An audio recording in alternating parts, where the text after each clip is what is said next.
I'm Jonathan Head. I'm on the board of the FCCT and I'm the BBC's correspondent here. Thanks for such a terrific showing on a Sunday morning. We haven't done this before, but perhaps looking at today's show we should do it a little more often. It isn't often, though, that we have a speaker of the distinction and caliber of today's President José Ramos-Horta of East Timor, a Nobel laureate and a long-standing campaigner both for his country's independence and now on tour promoting Dialogues for Peace, the initiative of the International Peace Foundation for Southeast Asia. And of course he has absolutely unique insights about how you can extract peace from perhaps the most hopeless looking conflict situation, and East Timor has certainly seen plenty of conflict in its young history. José Ramos-Horta will be familiar to many people who have been following Southeast Asian affairs for much longer as the international representative of East Timor when it was campaigning, and at times it seemed a hopeless campaign in the 70s, 80s and 90s for its independence from Indonesia. And I think he'll share with us some of the important turning points in that campaign.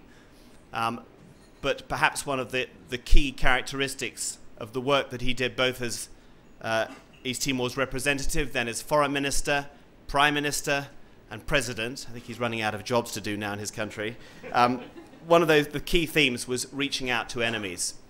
It is extraordinary today to look at how East Timor manages productive, cordial and really very warm relations with Indonesia, a country which inflicted almost unparalleled damage on East Timor during its 24 years of occupation. And the initiatives he took go right back to the 1980s, when the resistance movement known as Falentil, the resistance army in East Timor, was waging a desperate war in complete isolation against Indonesia. And José Ramos-Horta and the then commander, who's now Prime Minister of East Timor's forces, Xanana Gusmão, made the decision that they had to build bridges with their bitterest enemies in East Timor, people who had worked with the Indonesian occupation, in order to build a political movement, that a military solution was not going to bring them independence and was not going to heal their country's ills. The result of that was an increasingly successful political campaign that got its opportunity with the resignation of then President Suharto in Indonesia in 1998, a window of opportunity to cash in on Indonesia's weariness with a conflict it realized it could probably never win. And it bore fruit, albeit with a great deal of violence at the time, in East Timor's achievement of self-rule independence from 1999 through to its formal independence declaration in 2002.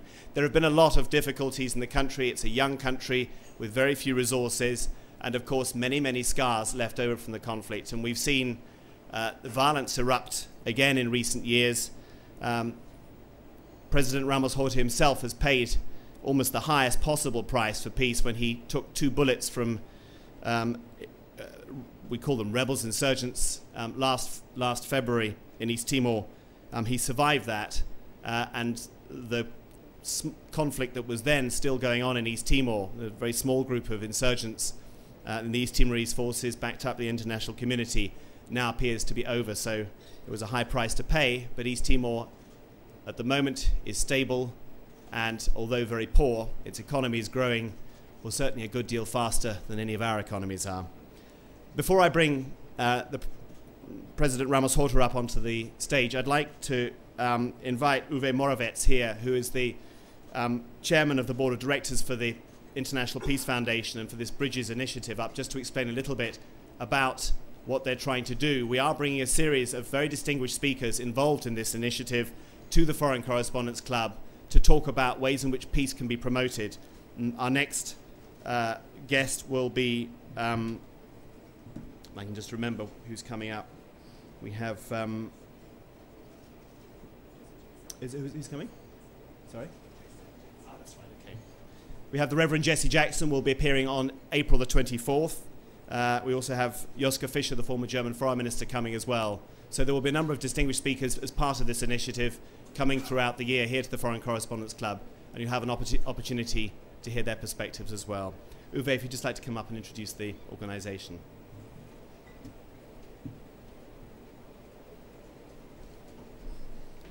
Good morning and welcome to the second ASEAN series of events called Bridges, Dialogues Towards a Culture of Peace.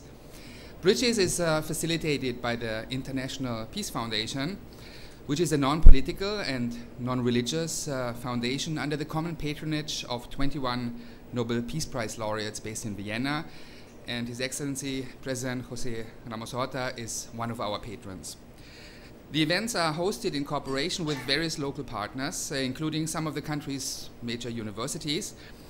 And having started in November last year, Bridges is now continuously being held in Thailand and in Malaysia until April 2009, involving the participation of Nobel laureates from all fields. The second series of ASEAN series of Bridges is an independent contribution to the Decade for a Culture of Peace and Nonviolence in which we live in. We don't see much of it, but it was actually initiated and promoted by the United Nations General Assembly, and the series follows now a series of 300 Bridges events which the International Peace Foundation has already hosted in Thailand and in the Philippines since 2003. After the success of this Bridges series in Thailand and the Philippines, we have been invited by other ASEAN countries to build further bridges towards peace and international understanding by expanding the program in Southeast Asia to stimulate the intellectual, scientific and cultural exchange in the region. The aim of Bridges is to facilitate and strengthen dialogue and communication between societies in Southeast Asia with their multiple cultures and faiths, as well as with peoples in other parts of the world, to promote understanding and trust. The events aim at building bridges with local universities and other institutions in Southeast Asia to establish long-term relationships with Nobel laureates, experts and decision makers, which may result in common research programs and other forms of collaboration. So various of Nobel laureates who have visited Thailand before, now they return on a regular basis. They start research programs, they stay for up to 3 months in universities here in Thailand, or even invite Thai students to work in their labs abroad. By enhancing science, technology and education as a basis for peace and developments, the events may lead to a better cooperation for the advancement of peace, freedom and security in the region, with the active involvement of the young generation, ASEAN's key to the future. This is why Bridges is not designed as a one-time event, but as a continuing process of synergies to make the series of events a sustainable success for Thailand, for Malaysia, and for Southeast Asia as a whole. I'm grateful to the Foreign Correspondents Club, as well as to our other partners and sponsors who have enabled us to make the idea of Bridges a reality. May it help us to facilitate a new culture of peace through dialogue, transcending its definition as merely the absence of war or armed conflict into a new understanding what the basis for peace is: education. In this spirit, we welcome today the 1996 Nobel Laureate for Peace, His Excellency President José Ramos-Horta, who has agreed to come to Thailand and also in the course of this week to the Philippines and to Malaysia to support the events. We all look forward to his keynote speech and to his important contribution to build bridges. Welcome, Professor José Ramos-Horta.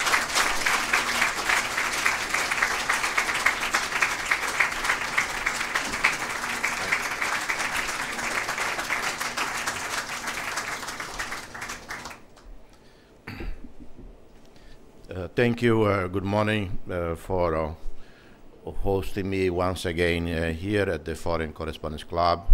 I've been here a number of times in the last 10 years in different capacities. And before I continue, I would like to introduce some members of my delegation, starting with the Ambassador of Timor-Leste to Thailand, Mr. Jean Camara. He was a student and a prisoner, political prisoner in Indonesia, where in prison he continued his law studies and then joined the foreign ministry a few years ago. And today our embassy is inaugurated. So you're all welcome to the opening of the embassy at 4:30. And also the head of our bilateral affairs division in the foreign ministry, Mr. Constancio Pinto.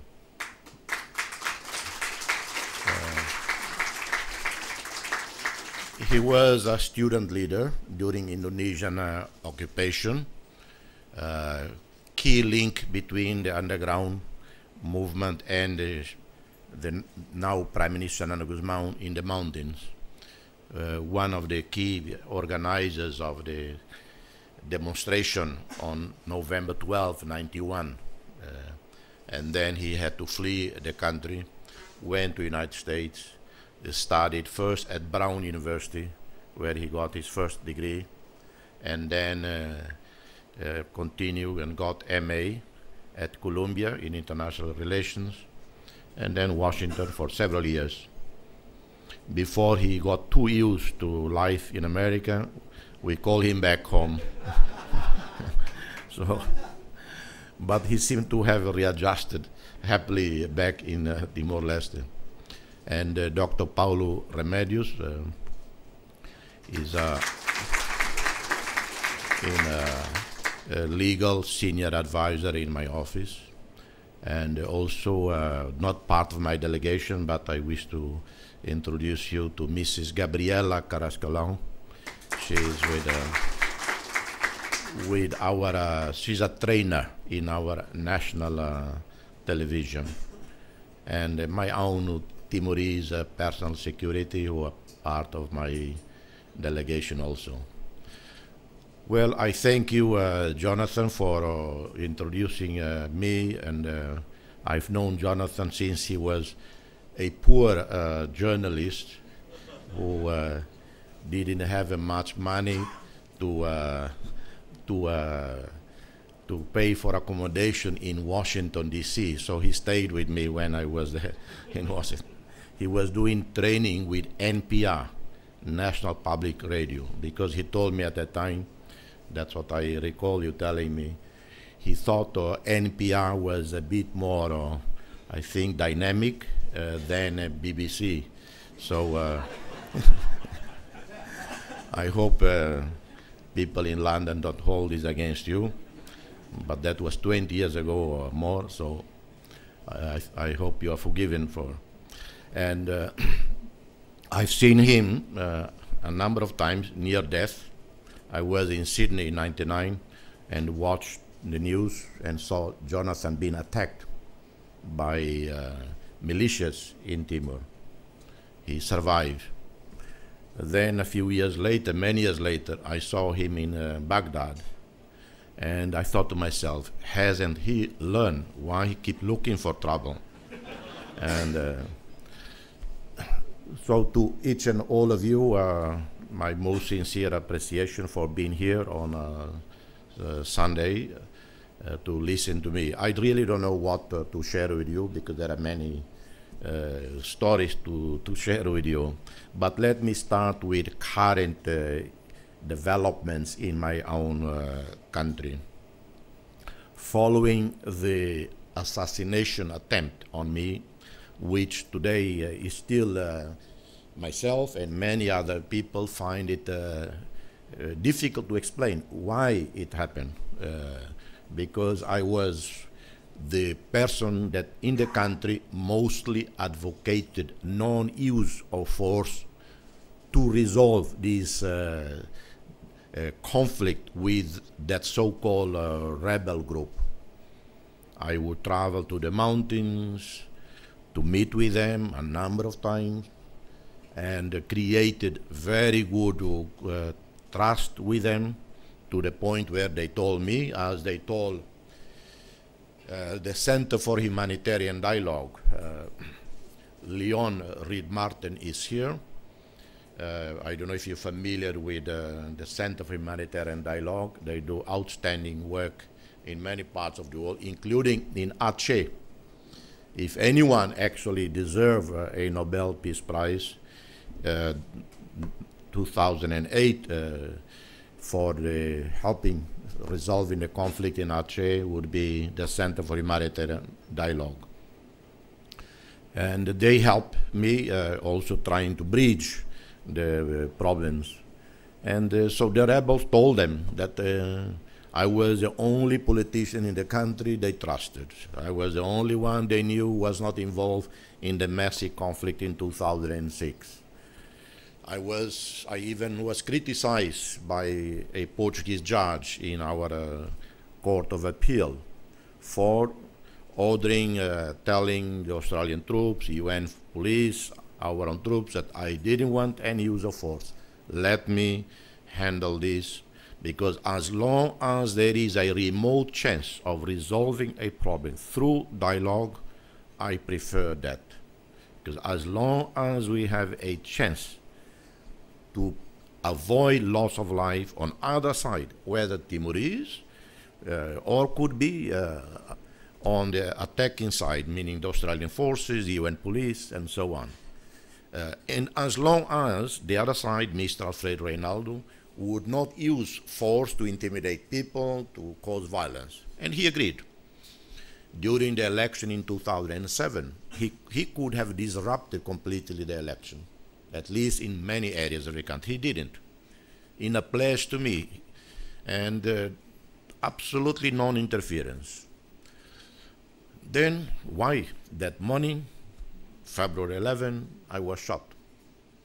Well, to make the story short, is that I was just very lucky that I saw the attacker with a very big machine gun, AK-47 or whatever. I'm not very familiar with the weapons.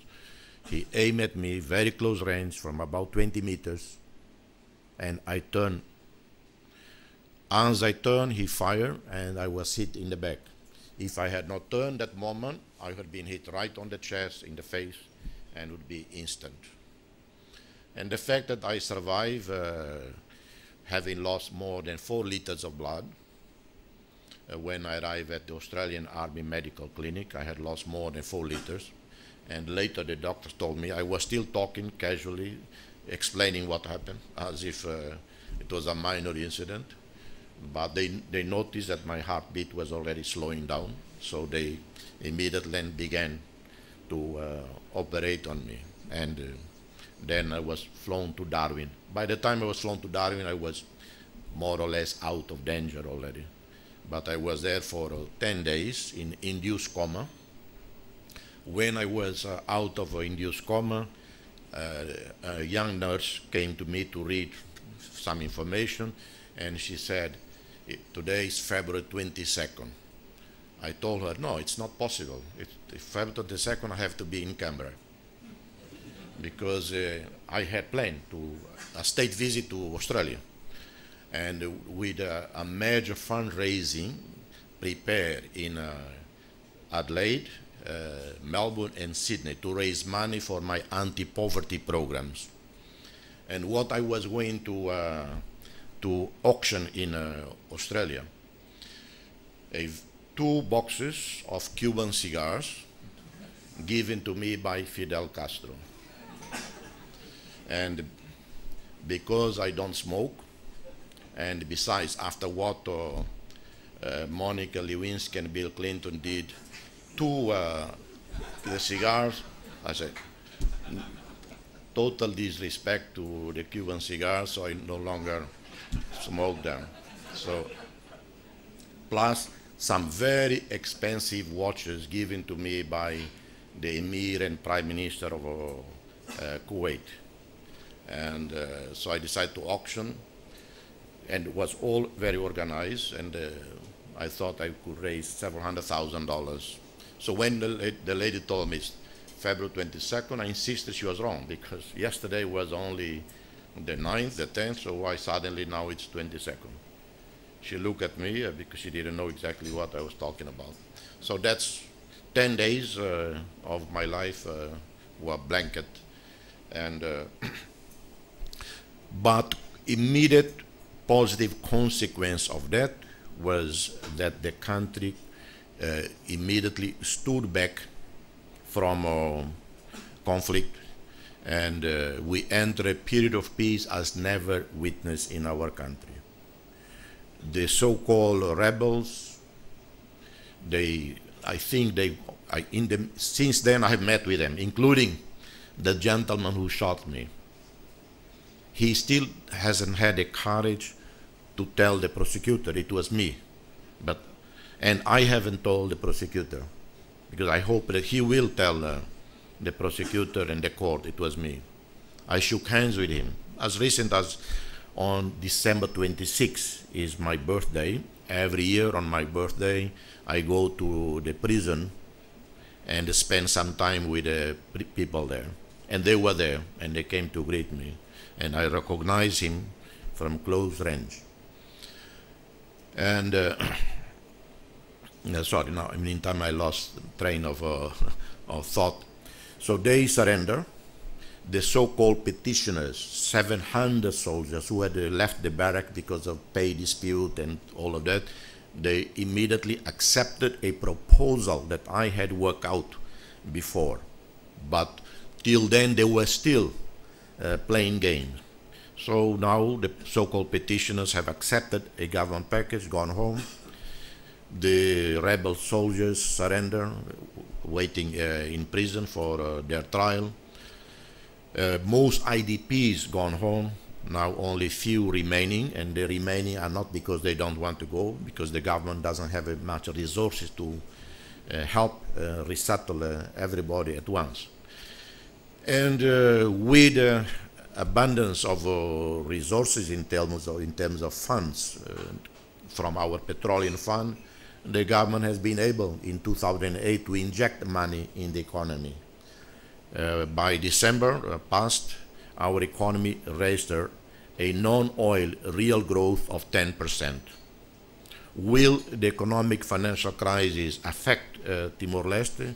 I would say yes and no. Yes, because our oil revenues are less. No, because we are an importing nation, and our import bill will be much, much reduced. So it will be some compensation, between the loss of oil and gas revenues and much lower import bills of cement and steel and anything that we import for. So I believe with government continuing to target certain strategic areas for growth in the country, we can sustain the 10% growth in 2009. The government, using the petroleum fund, did what I advocated for a long time. What I advocate for a long time, I told Prime Minister Dr. Mari Al-Khatiri at that time. I told him, you seem to be happy, proud, that our petroleum fund is accumulating, is fattening. But as our petroleum fund accumulates as a result of increasing oil price, life becomes also more expensive, difficult for the common people. The minibuses, the taxis, the import of anything that we import that is derived from transportation, from oil to function, all of these will go up, and the common people pay for this. So you have to find a way how to transfer some of this cash back to the people. So that was my argument, but he was not terribly sensitive to that. I consulted with economists, people like Professor Stiglitz, Columbia University, Michael Moore, former Director General of WTO, Andrew Charlton, young Australian economist, is working with London School of Economics to test some of my ideas, because back then, well, the World Bank and other institutions like IMF did not agree with cash transfers to poor people. Today, there is a consensus, and Michael Moore and others, Stiglitz and Andrew Charlton, they all agree. The best way to fight poverty is to transfer money directly into the hands of the poor people. The current government has done that, this in 2008, and what is remarkable, and I commend Prime Minister Rano Guzmão and his government, was the speed with which they managed to do it. $20 a month per older person over 60, handicapped, widows.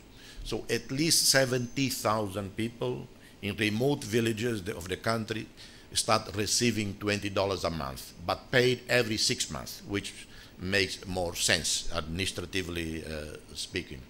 I travel extensively throughout the country, and I come across humble, barefoot people in the villages. I stop, ask them in Timurese way of addressing an older man. You call him grandfather or you call him uncle.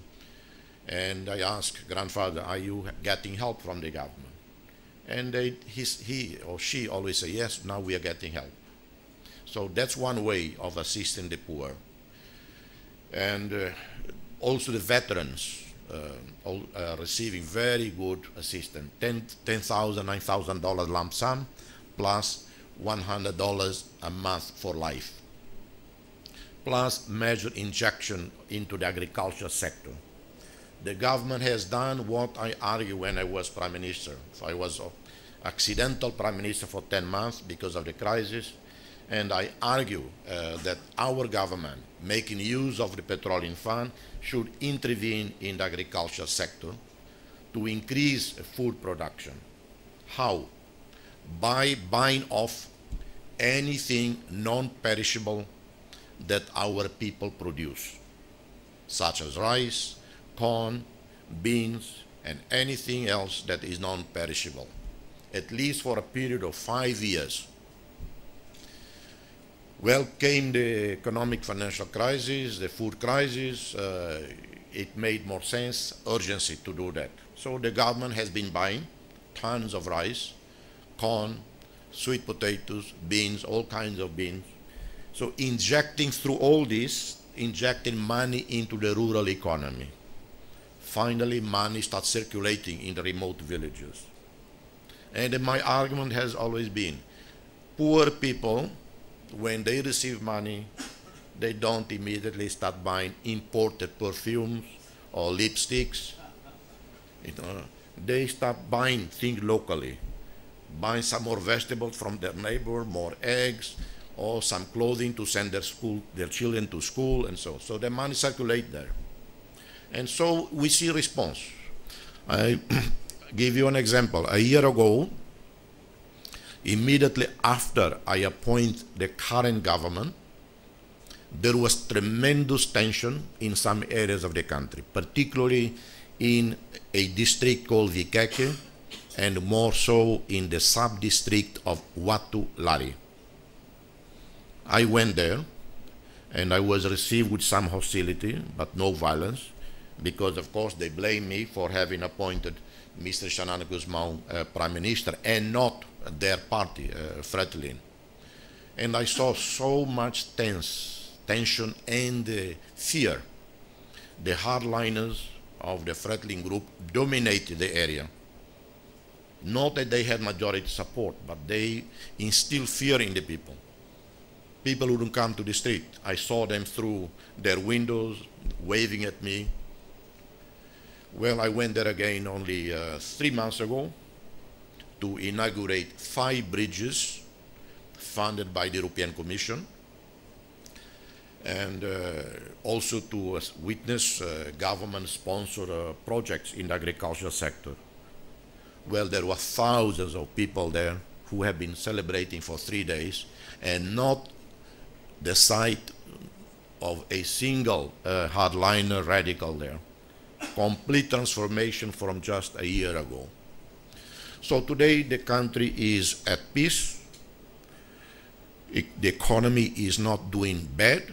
Economic growth of 10% from a low base, obviously. However, of course, there are still enormous challenges. How to continue with prudence the reorganization of our police force. After all, it was within the police force that leadership collapsed in 2006 and gave space to the gangs to rule the city. And that's why I argue against those in my own country that feel some urgency and pride to resume complete control of our police force away from United Nations leadership.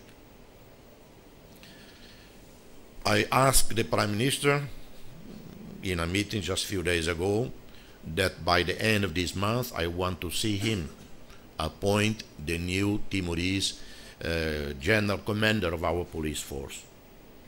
It has been now almost 2 years and we don't have a general commander of our police force. It has not been easy to find a consensus candidate and an effective candidate.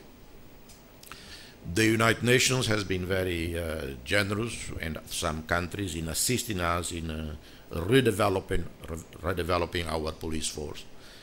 The same happened with our army. We have a small army. I have argued again and again that we should focus in training our army for civic duties, in engineering activities, medical activities, support to rural areas, and so on. I don't feel that Timor has to fear any external threat in terms of conventional threat to our sovereignty, our independence. We have the best relationship with our two main neighbors, Australia and Indonesia, and so we should not fear. And in times of trouble, Australia has been always there to assist, and Indonesia has contributed tremendously to maintain our border safe. We haven't had any incident whatsoever in our border area, in spite of the fact that in '99 many hundreds of the so-called militias fled to Indonesia, and there was fear that from there they could create problems. But the Indonesian side has acted in a firm manner, and there has not been a single incident since.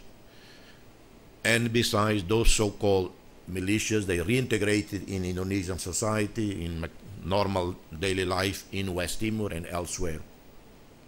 So there is no external threats to us. There are some external non-conventional threats, particularly in terms of attempts at using Timor for people smuggling, because we have a very liberal visa policy. Anyone can enter the country and get visa on arrival. Doesn't matter what nationality, what passport you hold. So we have some unusual tourists coming from Afghanistan, coming from Nigeria, and how they managed to enter Timor-Leste, coming through various countries in Southeast Asia that have much more experience and police effectiveness than us, with hundreds of thousands of dollars in forged money, forged dollar. One individual had 8 passports on him, 8 passports. They were not caught in our immediate vicinity.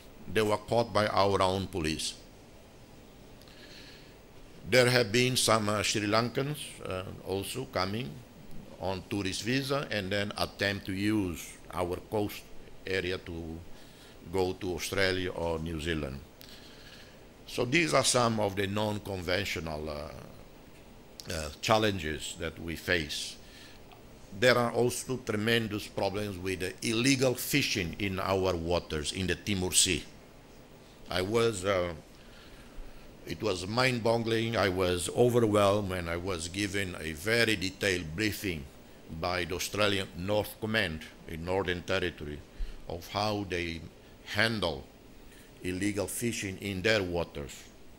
Hundreds and hundreds of boats, many of them armed, some with pistols, some with just machetes, challenging Australian Navy when they try to arrest, confiscate their boats. When Australian Navy approached, they flee to Timor waters. In the Timor waters, they've been fishing illegally for many, many years. We don't have any means to prevent and to enforce our laws in our waters. The government, with assistance from Australia, United States, decide to strengthen our maritime policing capability. We bought 2 ships from China, and we have 30 military personnel now are in China to follow the building of the 2 boats. We bought at the cost of 28 million, and hopefully that will help. But I don't believe that we'll be able even to eliminate those illicit fishing by even 30%.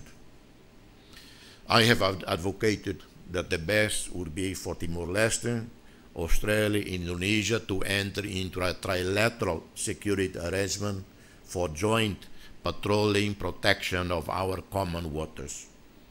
Australian waters, Timor, Indonesian waters.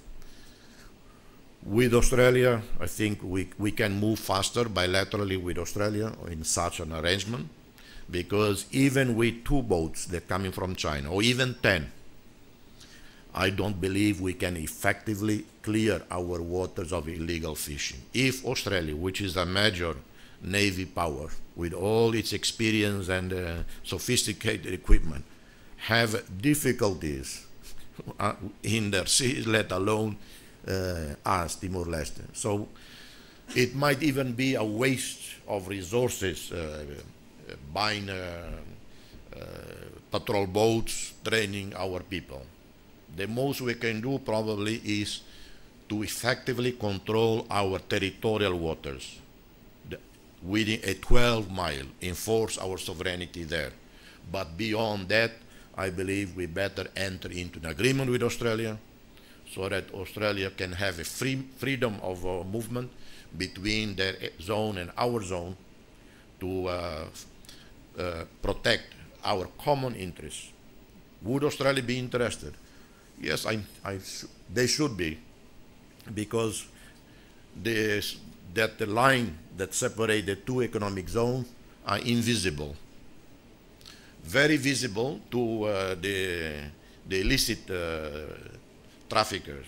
They know where is Australian waters, where is Timor waters. And Australia cannot effectively control their waters without intervening on our side. So in summary, I attempt to give you a picture of the situation in my country. I'm optimistic. There is a new mood of optimism, of faith in the country.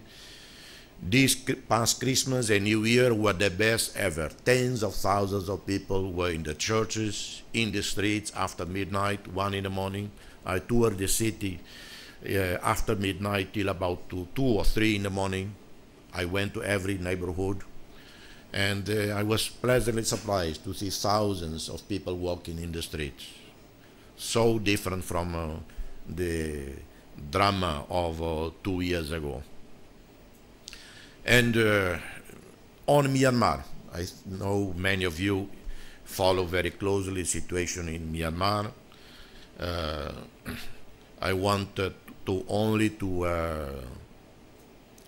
restate Timor-Leste continuing support for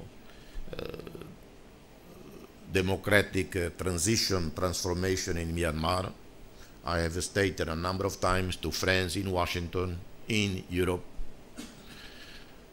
that I do not agree with what might be politically correct and what might be morally correct, and that is sweeping sanctions against Myanmar. I was there in 2005 and saw the consequences, first of the incompetence of those who have been ruling Myanmar for the past 40 years. Second, the consequences of sanctions. In South Africa, during the struggle against apartheid, sanctions were effective because it was well targeted against the financial system that was controlled by the white minority. But even then, there were consequences for the people, although people was prepared to swallow it, to live with it. But in Myanmar, United States and the European Union and others should review how to bring in tourism, bring in investments, student exchange, academic exchanges as the only way to transform it. From the little I know of Myanmar, if we don't pragmatic about it, no solution in the medium or even long term. So that's my comments to you, and I thank you. I'm very, very happy to answer any questions.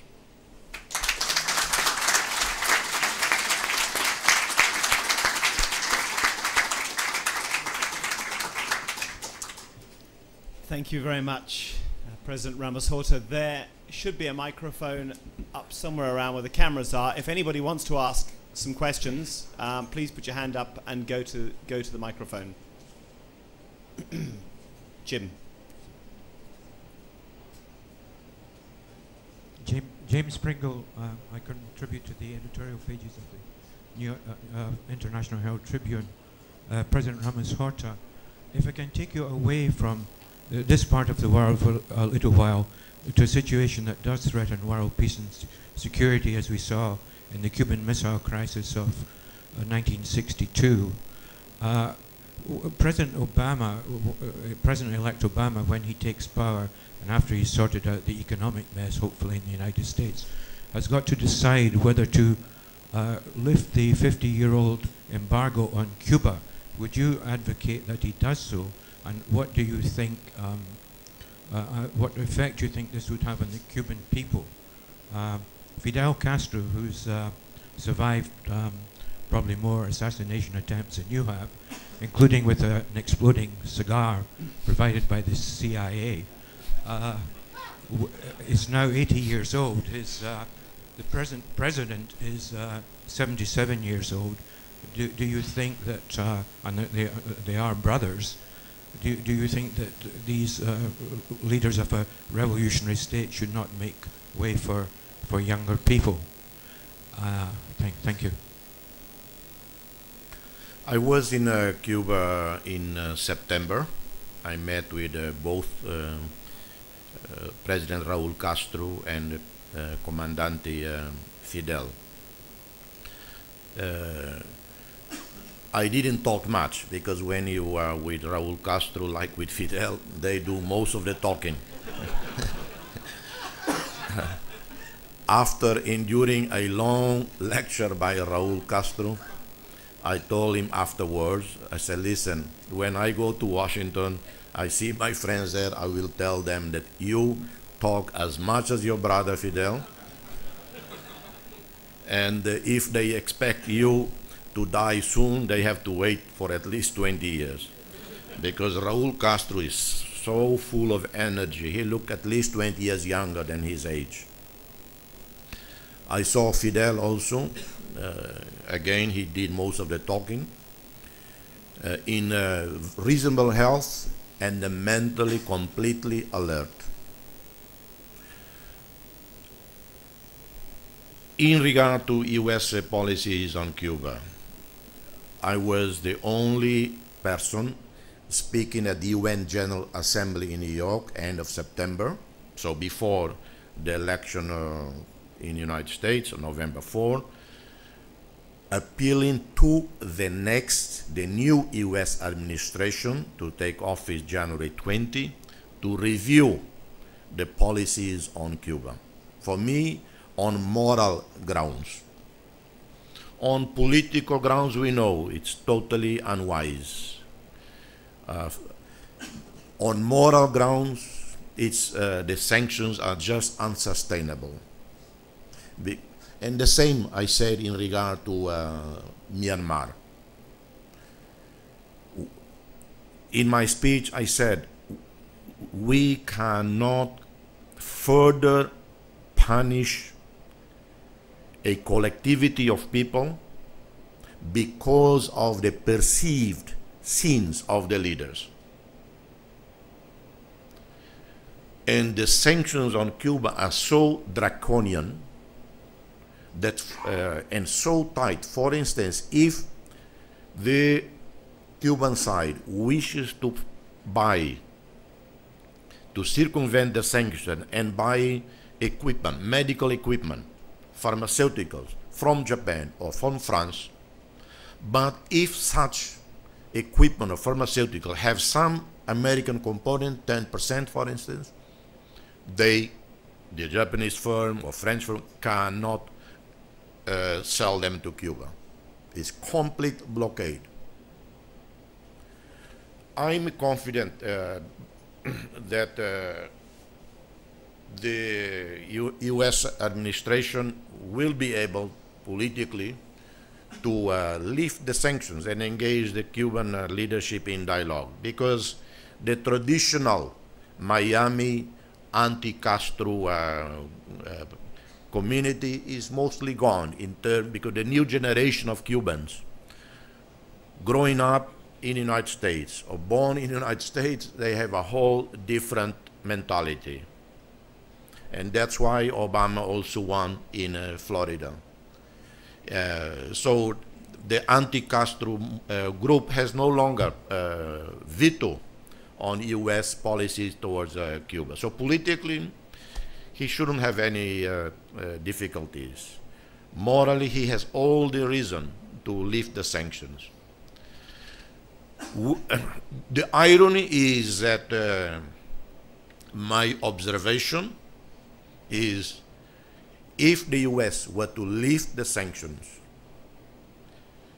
and you see tens of thousands, hundreds of thousands of American tourists flocking to Cuba, American investors, business people, academics, would the regime be able to manage the changes?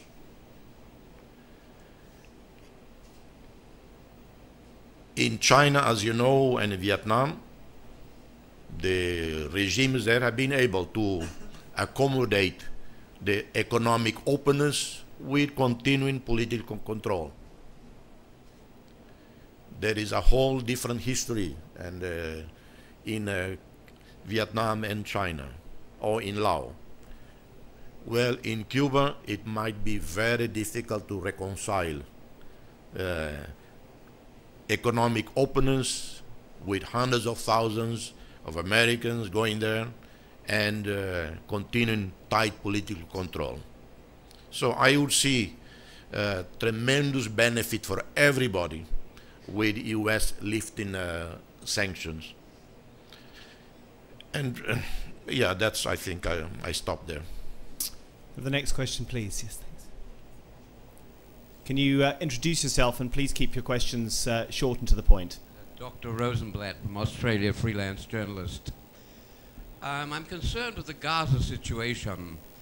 The tradition, Hebraic tradition, is if you meet a crocodile on the road, you exterminate it, you kill it. Now, your position as a true Gandhian pacifist, where do you draw the line of negotiating or exterminating the enemy, emotionally and in reality? Thank you. Well, I clarify by saying that in Timor-Leste we don't kill crocodiles. Crocodiles are considered our mythical grandfather, and actually the crocodile population increasing. So you were referring to Gaza, sorry. Yeah. Well, from distance, and particularly when you are not on the receiving end of a particular situation, you are not there, easier to lecture about it. But I do not believe that it serves Israel's interests by engaging in this disproportionate use of force against Hamas in Gaza. But having said that, and in as much as I join with the chorus of protests, demonstrations all over the world against the current situation, and although I also don't agree with the labeling of Hamas or Hezbollah as terrorist groups, because they do have a mass support. Hamas participated in the elections, which the US, the Europeans, the UN all encouraged, only that the election didn't turn out as Condi Rice desired. So Hamas gave up weapons and chose the ballot and won.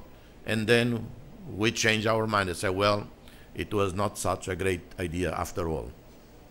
And of course, what is the reaction of Hamas in view of that incoherent? And when you are Palestinian, 50 years of humiliation. And I was asked a question once in LSE in London from a Palestinian, a young Palestinian student. The same question was put to me on a BBC online that I did in London when I was there. A question coming from Gaza. Well, what I simply told that young student, after my lecture, he came to me and said, how come you, so small, you managed to achieve your independence and we have been fighting 50 years? And I told him, I don't like to lecture anyone, but let me tell you the following. If in East Timor we were to have engaged in indiscriminate violence against anyone, everyone perceived to be against us, like Indonesian civilians who are there. There are tens of thousands of Indonesian civilians in our country, as civil servants, teachers, etc., etc. So engage in indiscriminate violence, well, we wouldn't be free today. The whole world would be against us. And I told him, I told my compatriots in the resistance back then, if you turn against Indonesian civilians, I'm out. I don't believe in a cause, whether a religious, political cause, where you use violence as policy, as instrument of your fight. And so, and I told the young Palestinian, and the answer to this question from Gaza, that was 5 years ago or 4 years ago. I said, if you Palestinians, who are 4 million in the occupied territories, were to engage in Mahatma Gandhi's style of civil disobedience, you would paralyze the entire Israel economy, and you would generate a lot of sympathy among Israelis and millions of people around the world. So that's what the tragedy of the Palestinian people is, of Hamas. If Hamas wishes to be a governing entity, managing lives of people, you have to behave with responsibility. You cannot aspire to lead a people, to manage a state, and at the same time you surrender to our basic instinct, and that is to react to violence with violence. Any organization that aspires to manage people, lives of people, and of a state, have rules and have constraints on them. And the tragedy of Hamas is that they fail their people. you have to be wise when you're dealing with the lives of millions of people. How can you more effectively fight for your rights against a powerful entity? Firing rockets into civilian population areas, kidnapping people, kidnapping journalists, killing innocent people? Well, you look at the experience of sub-Saharan Africa. Africans south of Sahara suffer abuse in the hands of the Europeans for centuries, through colonization, slavery. And have you seen black Africans engaging in indiscriminate violence against any white they find in the streets? Well, no. Or look at the more inspiring example of Afro-Americans. Any Afro-American that endure generations of humiliation, surrender to hatred towards the white. Have you seen a single Afro-American engage in any of the extremist group, of recent times? No. So that's lessons for us. And that's the tragedy of Middle East. If there has not been someone like Mahatma Gandhi, like Nelson Mandela and Desmond Tutu emerging. Peter.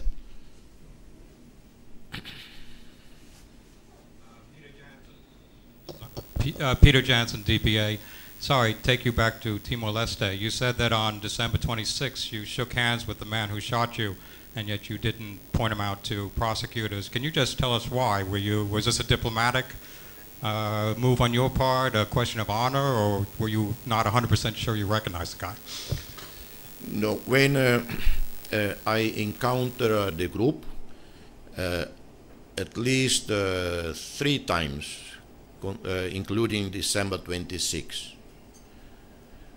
But very distinctly, when they came one by one, shaking my hands, at that very moment, December 26, I say, this is the man. In previous occasions, when I returned in April, and then I think in May they surrender. I was there in the ceremony where they surrendered their weapons. There was many people, a lot of commotion. I look at the person, I was suspect it's him.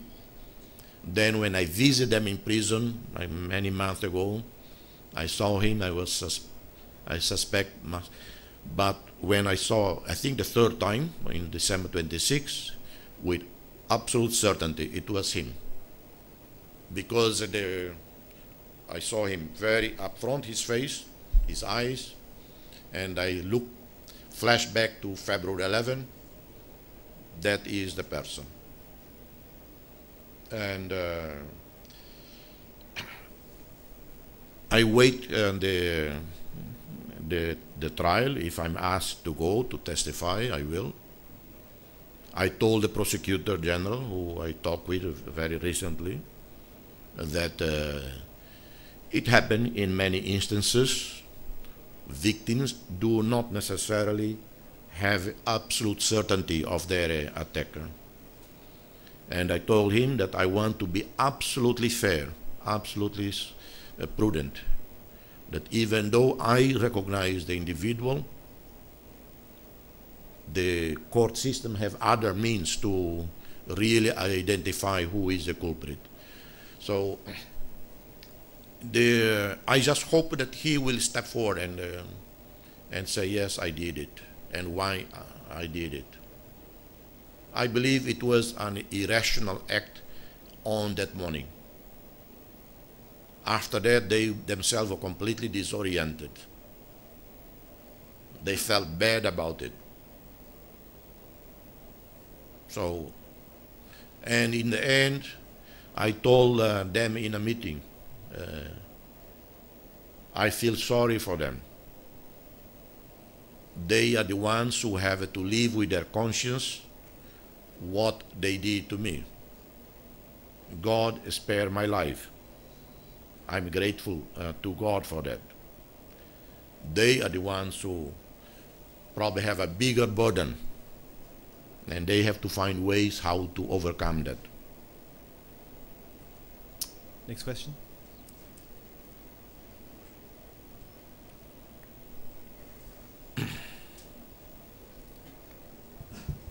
Karl-Heinz Seckhausen, Bangkok. Mr. President, I would like to come back to your statements regarding the sanctions in Myanmar, because I fully agree. My question to you, since you are worldwide respected, is did you have these discussions, what you just said to us, with the European Union in Brussels, and I think what also would be helpful for the Parliament in Strasbourg? Well, I have had discussions on this with President Susilo Bambang Yudhoyono, with Prime Minister Lee of Singapore, with President Durão Barroso, head of the European Commission, friends of mine in Germany, Steinmeier and many others. And I told them, and in Europe there is no consensus among the Europeans in regard to sanctions. There are many who disagree.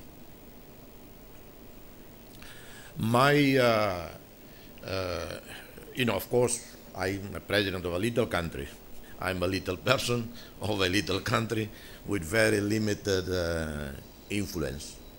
But sometimes small countries without major or strategic interests, ulterior motives, we might be able to help more than those who are directly have interest. I personally believe that, and I have advocated this with President SBY, with Prime Minister Lee, with Durão Barroso, that one strategy would be for ASEAN together with the European Union to work on two parallel roadmaps. One would be a political roadmap with a very distinct, clear calendar, several steps along the way towards a final resolution of the situation, but whereby in every step till the end of the process, the military remain in a privileged situation. You look at transition in Thailand, you look at transition in the Philippines, in Indonesia, the military remain there, part of the society, part of the state, part of the country. If you have a roadmap where at the end the Burmese military see that their interests have been preserved, they might feel some incentive. But in parallel to it, without the two conditioned by each other, you have an economic recovery plan, economic recovery roadmap, because you cannot have a political democratization, recovery, stability in Burma without a very robust strategic economic recovery plan. If the two are put forward to the Burmese military and to Suu Kyi, I believe the two sides should go along with it. And I do not see how any, because I don't see how any, assuming the military cede power, no elected civilian leader in Myanmar can survive without the full backing of the military. Burma is the only country I know in the world. I have been to Colombia.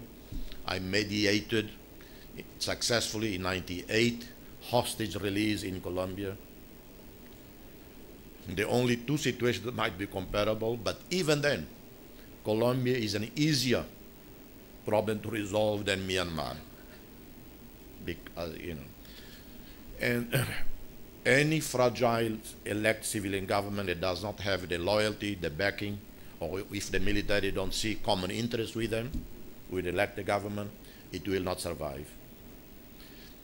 18 ethnic-based insurgencies with different agendas, different interests. A huge army, police force that needs to be reformed. Total mess in the public administration. No financial system that you can speak of. Well, I would feel very sorry for whoever is going to lead Myanmar. So my plea is for those who advocate sanctions, that hold, always talk, and I commend them for this high moral position, sanctions, democracy now, all of that. I say, step back and be smart. So my views were not very welcome by friends of mine in the US Congress, first time in many, many years, because usually I receive nice letters of support from them.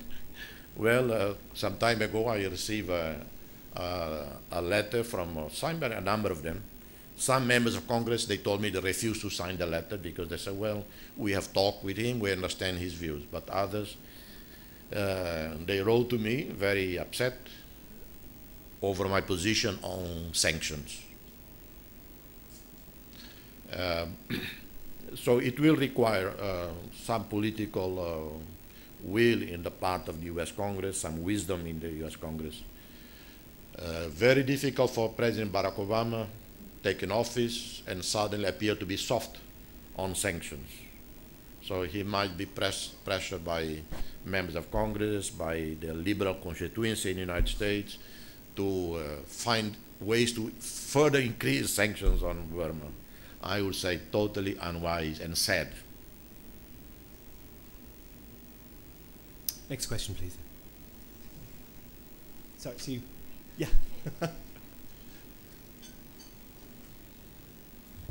Thank you. My name is Eleanor Taylor. I was previously an editor at the final report at the CAVR in Timor-Leste.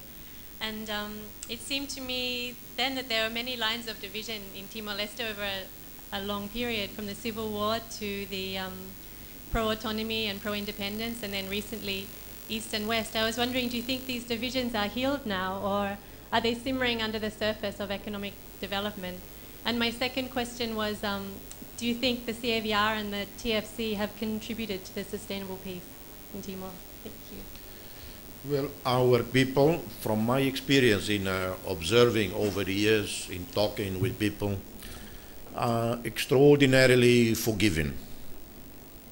We have many well-known faces who benefited during Indonesian occupation, who collaborated with the Indonesian side.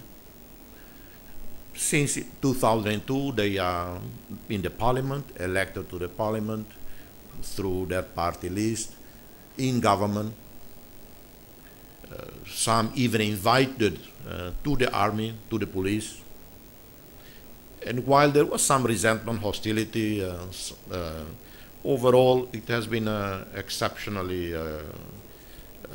positive. And that is a tribute to the people.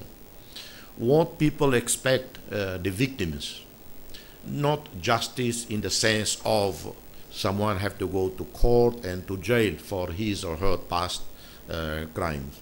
Well, people expect most is, and that part of East Timor's historical tradition, acknowledgement of your responsibility, apology, and then a form of compensation. The Timorese side, there are many people, victims, who demand a compensation for the 99 violence. Some go back. The response of the then President Shanana, today mine, and we share completely this, is there cannot be individual compensation for anyone as a result of the violence of 99 and the past. The compensation, if we call it compensation, has to be a collective one for the nation as a whole. And I have challenged people with this. For me, the state the state has responsibility to help every needy person. I put this question to many conversants in this debate. Is there a difference between someone who lost 2 legs as a result of the conflict or of Indonesian army breaking off his legs and he became physically incapacitated, and someone who lost 2 legs in a car accident? Should we help only the one who lost legs as a result of the political conflict or Indonesian army violence, and not the one who lost legs as a result of a traffic accident? No, the state has obligation to help both. So let's talk about the state assisting every vulnerable person in the country according to our resources. Because that way we also avoid this imbroglio, this Pandora box of really who is the victim and who to compensate.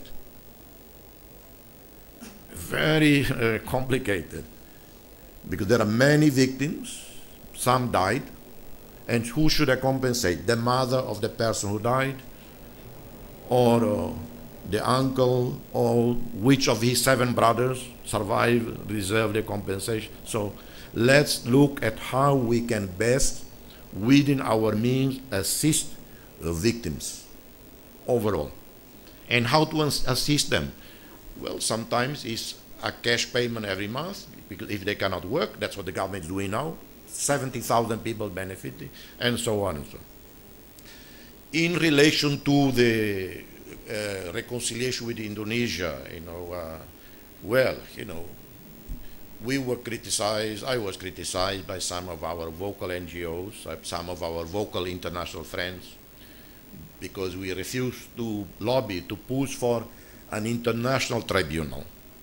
I said way back when I was foreign minister, this foreign minister will not support, will not spend energy lobbying for an international tribunal on Indonesia for the past crimes. I repeated many times in the parliament, in meetings, everybody knows my position, and still I was elected with 70% of the votes. They know my position. If this issue was so important, well, I would never be an elected president, because they knew I would not support. So it was not even part of the election campaign, because the common people understand. There are some who call for an international tribunal. In the recommendation CAVR, it's called that. Well, I have met with every political party leader, the parliamentary leadership, the leaders of the parties. They came to me a few weeks ago when there was some draft resolution circulating in the parliament, talking about compensation in the tribunal. Well, there was unanimity in the meeting that no one supports an international tribunal. And it would be so unwise, so irresponsible, and so silly. I know none of the permanent members would support, of the Security Council would support it. None of the 10 non-permanent members would support it. But of course, if you hear United States talk, if you hear UK talk, they said, justice has to be done for the 99 violence. But then when you ask the State Department or Secretary of State, well, exactly how you're going to do that, well, they become vague. So that's one, some real facts. But at the same time, it's my personal understanding of Indonesia. Remarkable changes since '99. We were freed in '99 because Indonesians liberated themselves. And they have faced enormous challenges since, and with tremendous success. Well, still within problems inside. And there are still many people resentful of Timor independence. If we were to push for an international tribunal on Timor, we would provoke Golkar, we would provoke PDI, Megawati's group, provoke army, even secular Islamic scholars, Islamic groups, not only the more radical elements, everybody. And we would contribute to instability in Indonesia, and we would become victimized by it. So for all these reasons, we put the past behind us. We try to help all victims in Timor. What I have argued with CAVR, yes, we should use the experience CAVR, all the material turned into school curriculum to teach about our past, but we have to be careful in such a way that the school curriculum, the history of the past, does not turn into, develop later into anti-Indonesian sentiments. It has to be to educate us about violence and not reminding people again and again about what the Indonesian army did to us. Because this, when you put in school curriculum, can gradually enter into people's mind and develop certain sentiments of hostility, of anger, and that's what we have to avoid. Next question, please.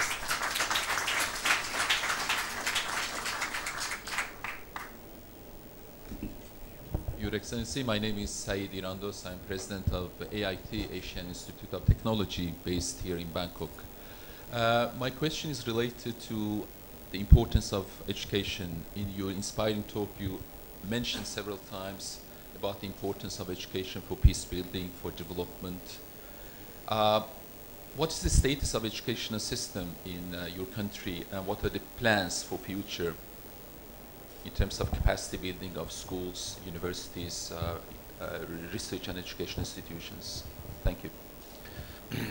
In the Human Development Index done by the United Nations, in the index of Freedom House in Washington, Timor-Leste, although appear very low in the areas of how to do business, you know, for foreign investors, we rate very low. But when it comes to investment in education, health, we rate very high, something like 90% or so, you know, out of 100.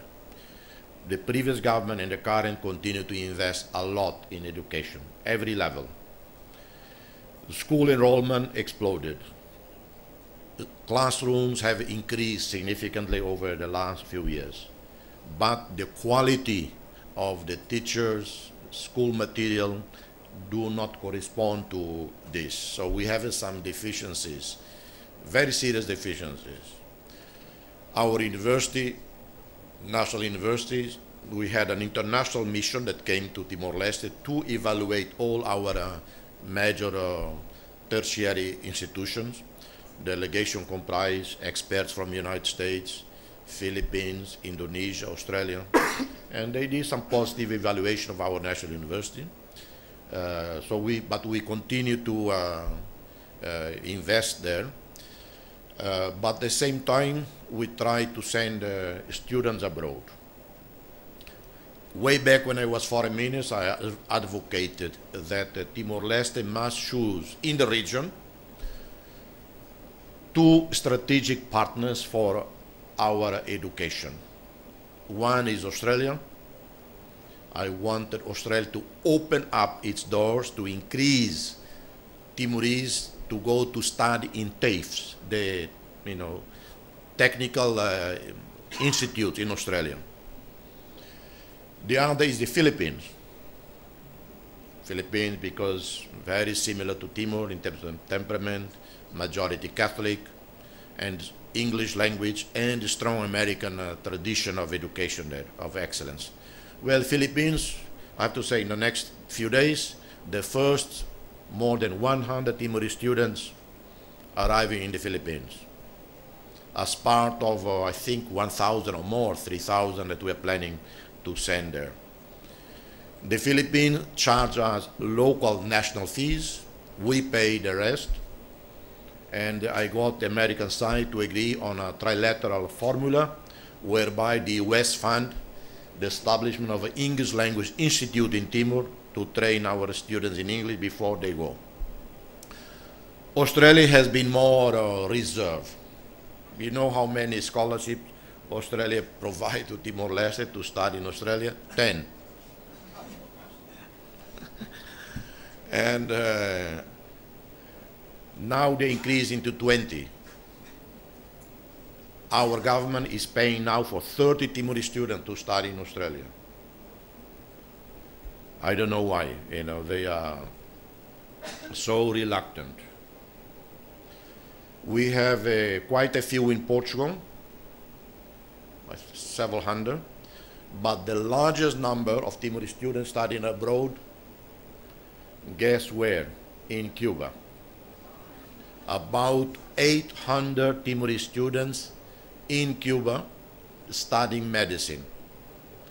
Out of almost 33 nationalities from all over the world studying medicine in Cuba, the Timorese come among the very top in terms of grades. By next year, the first group's returning. They complete their last year in Timor. The diploma will be given jointly by the Cuban university and our university. The students in Cuba, their expenses mostly covered by Cuba. We give them some pocket money. Apart from that, we have 150 medical students studying in Timor under Cuban doctors' guidance. So we have almost 1,000 medical students. In 5-10 years, we will have the largest, in terms of ratio of doctor per population, one of the best in the region. And this with assistance from a poor country, Cuba. If Cuba can do that, United States can do it more, Australia can do it more. And why they don't do it? I don't have the slightest idea. Why wouldn't Australia, one of the richest countries on this planet, would say, okay, we take 10,000 Timorese students to study in vocational institutions and so on. Australia is suffering shortage of labor, as you know, in the farming industry, fruit picking in Queensland, Northern Territory. I have been arguing with Australia, please let Timorese youth to go and pick your fruits. It's not only money, but it exposes our youth to hard-working habits in Australia. Well, this process going on since 5 years ago when I wrote to Amanda Van Stone, then Minister of Immigration. I don't know how many Australians are in this room, if you're familiar with her. A naughty friend of mine from Australia, because I didn't know the lady, I don't know who she was, he told me, listen, Jose, with your charm, you could seduce her, and she would you probably would win her over. And she said, she is a bit like Nicole Kidman. Well, I wrote an almost romantic letter to Amanda Van Stone. I got a cold response. No success till today. While South Korea now accepting, I think the first group is about 1,000 Timorese workers to go to Korea. And this figure will go up to about 10,000 in 5 years. Korean teachers already teaching our youth, our people in Timor, in the Korean language and Korean culture. And if this program goes ahead, 10,000 Timorese workers going to Korea at a monthly salary of $1,000 US at least, plus food and accommodation. Remittances from our Timor workers in Korea will come second to our oil and gas earnings. And for us, it's not only a question of money. Timorese going to Korea, going to Australia, come back, change people. Discipline, hardworking, and with skills. That's why we want them to go to Australia, to Korea, and other destinations. In 5 years, probably we will need them back. We have very small labor pool, And for the major investments we are going to do in the next few years in building roads, bridges, new port, new airport, electrification of the country, we are going to go to our petroleum fund, plus borrowing, maybe Kuwait fund, Dubai, China, the World Bank. We want to transform the country. That's a commitment of the Prime Minister of this government. So we need our own people with skills to come back. So we don't understand why Australia is so reluctant. Maybe with Kevin Rudd, that is far more sensitive, he knows Timor well, they will change that. So anyway, it's such a long answer to a simple question. Simon, and then we've probably just got time for one more question after that.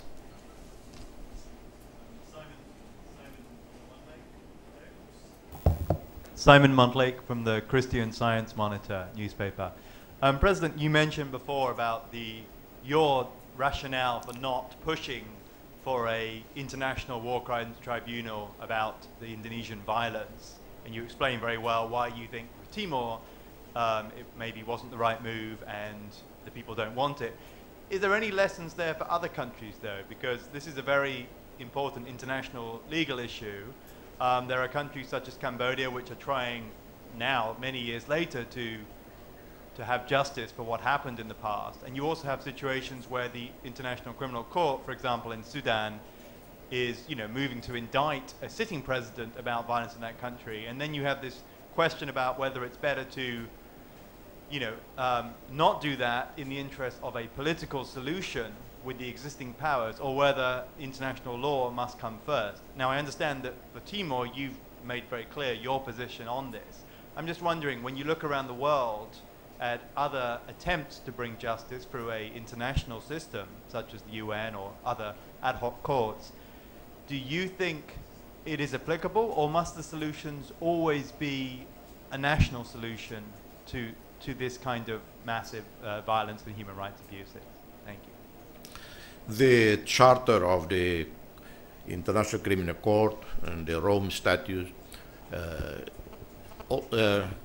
some elements there are very clear also in regard to preeminence to national courts. Only when that fails, then resort to International Criminal Court. The International Criminal Court does not and cannot replace national institutions.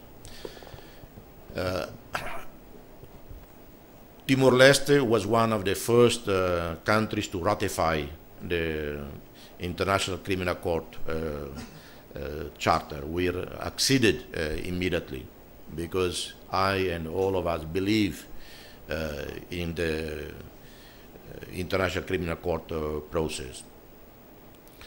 However, if there are domestic remedies, and no matter how long they take, we prefer domestic remedies. Domestic remedies might never happen, or might take 10, 20, 30, 50 years. We are in a real war. Just imagine the situation in Sudan, Darfur. The president of Sudan is indicted. Who is going to arrest him? And if that happens, what are the implications, political implications in the Islamic world?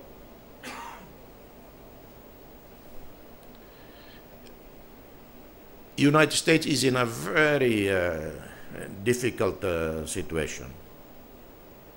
When it went to Bosnia to help the Bosnians, did anyone thank them?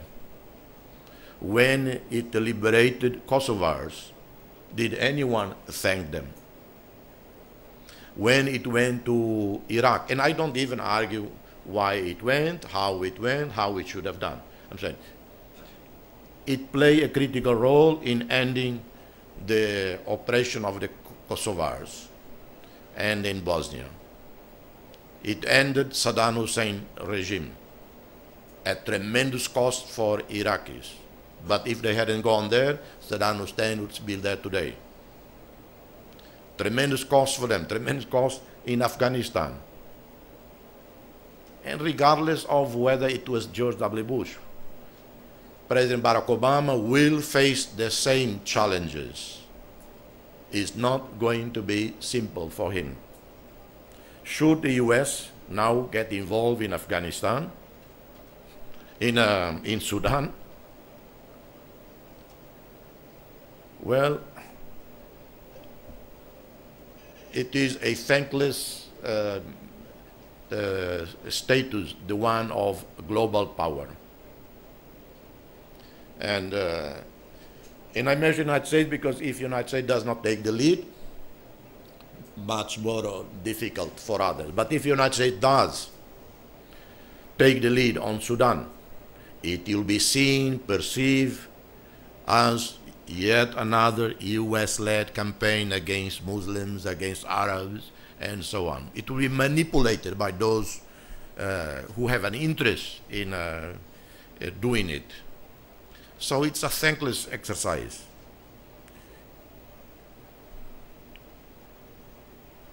The case of Cambodia, I totally support what they are doing. It was a genocide, the worst after World War II. But if the Cambodians found this mechanism internally with international assistance to try those involved in the genocide in Cambodia, great. In the case of Indonesia, in the case of East Timor, it's different from Cambodia. It is not an internal thing. There was a third party involved. East Timor, Indonesia is involved. And so if it was an internal East Timor genocide, well, it's simpler. But I add one controversial element here. Whenever I'm told about War Crimes Tribunal on Timor, on Indonesia, I said, well, how about one on the United States? After all, the Indonesians didn't do it alone. Gerald Ford, Secretary of State Henry Kissinger were there a few hours before the invasion of Timor-Leste. And who supplied them weapons?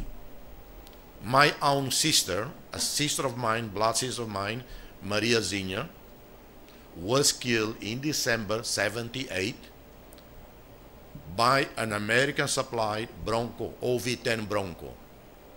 I was there in 2003 to recover her body. She was seen, killed by the local people. They buried her. They kept vigil on her grave ever since, for 20 years, until I got back to recover her body.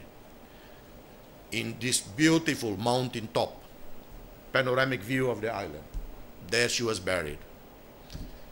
And I asked myself, how the evil power of the United States even reached this remote corner of the world?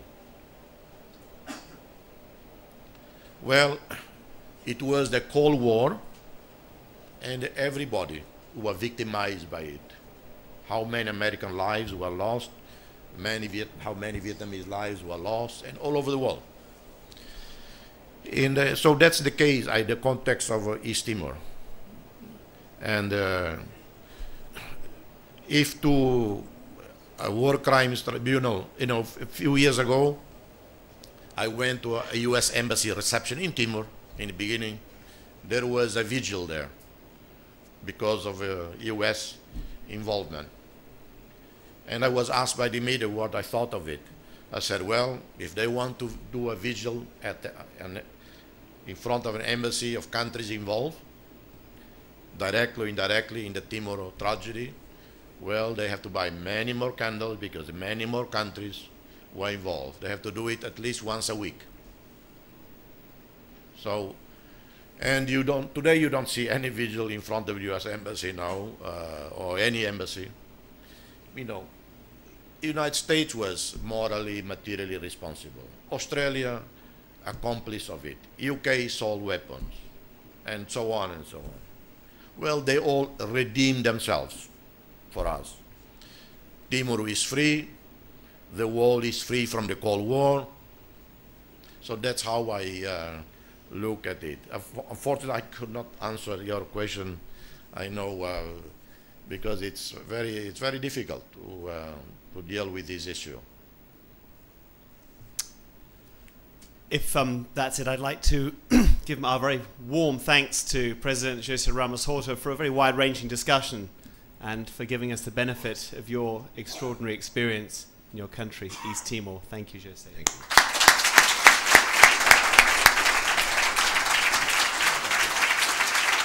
And I know that you have an appointment with His Majesty the King, a rare chance to meet him. We decided you might need a little bit of bedtime reading. This is the Foreign Correspondence Club own book, compiling together reporting on the King for the last 60 years. We'd like you to have that. I'm sure I'll add to your luggage.